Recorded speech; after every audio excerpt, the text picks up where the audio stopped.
Hello guys, good morning. Again நான் உங்கள் Mohammed. Welcome to AMM trading FFA. இன்றைக்கி 14th July Monday. So நாளைக்கு சென்சஸோட expiry இல்லையா? ஸோ அதுக்கு முன்னாடி வழக்கம் போல் குளோபல் என்ன ரவுண்டு போயிட்டுருக்குன்னு பார்த்துட்டு அப்புறம் சென்செக்ஸ் அப்புறம் நிஃப்டியோட இன்றைக்கி வீடியோ முடிச்சுக்கலாம். நம்ம வீடியோ தொடர்ந்து சப்போர்ட் பண்ணுற அனைத்து நல்ல உள்ளங்களுக்கும் நன்றி. இதே ஆதரவு வாய்ப்பும் கொடுப்பேன் நம்புகிறேன். நிறைய பேர் வீடியோ பார்க்குறீங்க, பட் லைக் பண்ண மாட்டேறீங்க. ஒரு சின்ன லைக் பட்டனே தட்டி விடுங்க. அதுக்கு எனக்கு இன்னும் கொஞ்சம் பூஸ்டப் கிடைக்கும். ஸோ அடுத்தடுத்து நிறையா வீடியோக்கள் போடுறதுக்கு உதவியாகவும் இருக்கும். சரி, வாங்க வீடியோக்குள்ளே போகலாம். ஸோ ஃபர்ஸ்ட் ஆஃப் ஆல்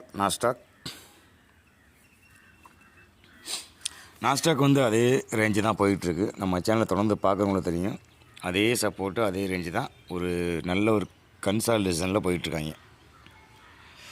அதே கான்செப்ட் தான், மாற்றவே இல்லை. ஒரு 4 நாளாக அதே 1 2 3 4 5 6 7 8 நாளாக அதே ரேஞ்சு தான் போயிட்டுருக்கு. நம்ம எந்த ஒரு ரீடிங்கும் மாற்றலை.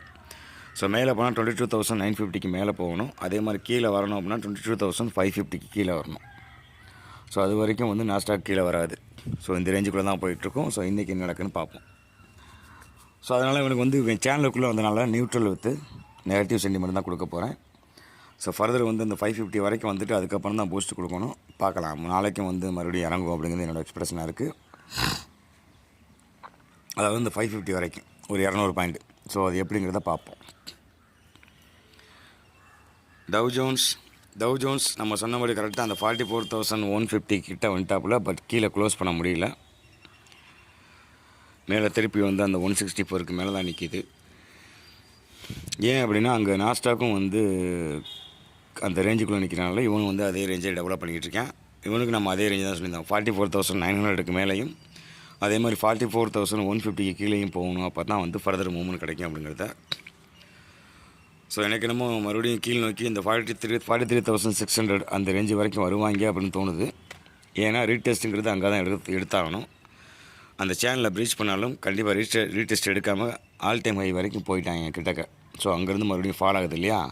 ஸோ அந்த ப்ராஃபிட் புக்கிங் வந்து 50% அப்படின்னு பார்த்தீங்கன்னா 44,150 அந்த ரேஞ்சில் தான் சப்போர்ட் இருக்கணும். இவ்வளோ நாளாக வந்து அந்த இடத்துல சப்போர்ட் எடுத்துருந்தாங்க. பட்டு நேற்று அதை உடச்சி கீழே வந்திருக்காங்க.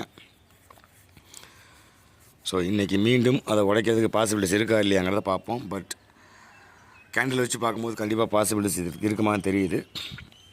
ஸோ இவனுக்கும் நியூட்ரல் வித்து நெகட்டிவ் தான் கொடுக்க போகிறோம். ஸோ குளோபலை பொறுத்தளவுக்கு 2 பேருமே நியூட்ரல் வித்து நெகட்டிவ் தான். கிஃப்ட் நிஃப்டி அந்த பேட்டர்ன் இருந்துச்சு. அந்த பேட்டர்னை மேலே போய் உடைச்சிருக்கணும். உடைக்காமல் கீழே வந்து ஒரு பவுன்ஸ் பேக் ஆகி மறுபடியும் போயிருக்காப்புல. அதே மாதிரி 25,100 தான் வந்து இவருக்கு ஸ்ட்ராங்கான சப்போர்ட்.